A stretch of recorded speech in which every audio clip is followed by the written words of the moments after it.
अस्सलाम वालेकुम दोस्तों, आज हम बात करेंगे देसी घी के फ़ायदे। अब देसी घी के फ़ायदे नहीं बल्कि असल देसी घी के फ़ायदे। देसी घी असल होना चाहिए। अगर 2 नंबर है मिलावट की गई है तो इससे बेहतर है मत खाएं, इसका नुकसान है फिर। और देसी घी जो एतमाद के काबिल एतबार के काबिल बंदा है उसी से लें, या आप दूध ले लें। आप 20 किलो दूध लें, उसकी बलाई उतारें, उसमें से जितना भी फिर घी निकलता है मक्खन निकलेगा उसका घी बनाएं। अब इसके फ़ायदों की बात करें तो सबसे जो पहला फ़ायदा है वो ब्रेन के लिए है। इसमें क्योंकि ओमेगा 3 फैटी एसिड है तो ये आपके ब्रेन को स्ट्रेंथन करेगा, मजबूत बनाएगा। आपका जो फोकस नहीं हो पाता, ब्रेन फोकस नहीं रहता, ये उसको फोकस करेगा। याददाश्त को बेहतर करेगा। ब्रेन ठीक रहेगा तो हमारी बॉडी पूरी कंट्रोल में रहेगी। दूसरे नंबर पे वेट लॉस के लिए, अगर आप इसको खाना खाने से पहले 1 चम्मच खाते हैं तो फिर आपका पेट भरा रहेगा। खाना कम खाएंगे तो वेट लॉस भी इससे होगा। बहुत से लोग इसको इसलिए नहीं खाते कि ये वेट बढ़ाता है, लेकिन अगर आप खाने से पहले 1 चम्मच खा लेते हैं तो ये वेट को कम करता है।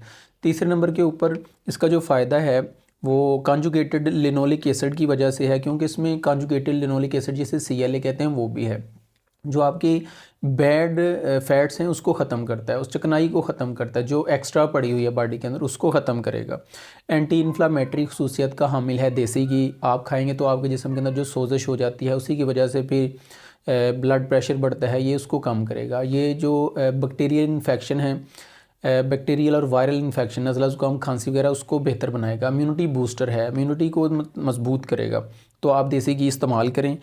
शुगर वगैरह के लिए भी ये फ़ायदेमंद है। जॉइंट पेन जिनको होती है, जोड़ों में दर्दें रहती हैं, सर्दियाँ आती हैं तो ये मसला शुरू हो जाता है, तो देसी घी का इस्तेमाल करें। आप रोटी के ऊपर लगा के खा सकते हैं, साग में डाल के खा सकते हैं, दाल में डाल लें, आप वैसे खा लें। आप इसको किसी भी तरीके से आपने इसको यूज़ करना है, तो बहुत ज़्यादा भी आपने यूज़ नहीं करना, ताकि आपका जिस्म जो है उसको डाइजेस्ट तो कर पाए। तो चौथे नंबर पे जो ऊपर इसका जो फ़ायदा है वो इंस्टेंट एनर्जी सोर्स है, क्योंकि इसमें मीडियम चेन ट्राइग्लिसराइड्स हैं जो आसानी से हमारे जिस्म का हिस्सा बनते हैं और ख़ास एनर्जी मिलती है। इसे MCT कहते हैं, मीडियम चेन ट्राइग्लिसराइड।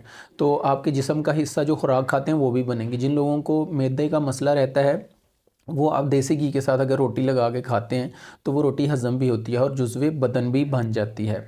तो नंबर 5 जो इसका फ़ायदा है वो डाइजेशन के लिए, क्योंकि इसमें ब्यूटारिक एसिड है तो ये एंजाइम्स को जो है वो प्रोड्यूस करने के लिए बहुत फ़ायदेमंद है। ब्यूटारिक एसिड हमारे एंजाइम्स को इंसिस्ट करता है, उनके लिए कैटलिस्ट का काम करता है। एंजाइम ने ही खाना हज़म करवाना होता है, अगर एंजाइम नहीं होंगे तो खाना हज़म कैसे होगा। तो ये आपका जो है वो आपके लिए बहुत बेहतर रहेगा। जिन लोगों को मतली रहती है, दिल ख़राब होता है, मोशन लग जाते हैं, या इस तरह की कैफियत होती है, तो वो देसी घी का इस्तेमाल करें, इससे उनको बहुत फ़ायदा होगा और डाइजेशन भी बेहतर रहेगी। तो देसी घी के फ़ायदे अगर आपको अच्छे लगें, देसी घी को इस्तेमाल भी करें, हमारी वीडियो को लाइक करें और चैनल को सब्सक्राइब करें। बहुत शुक्रिया। इसी के साथ हमें इजाज़त दीजिए।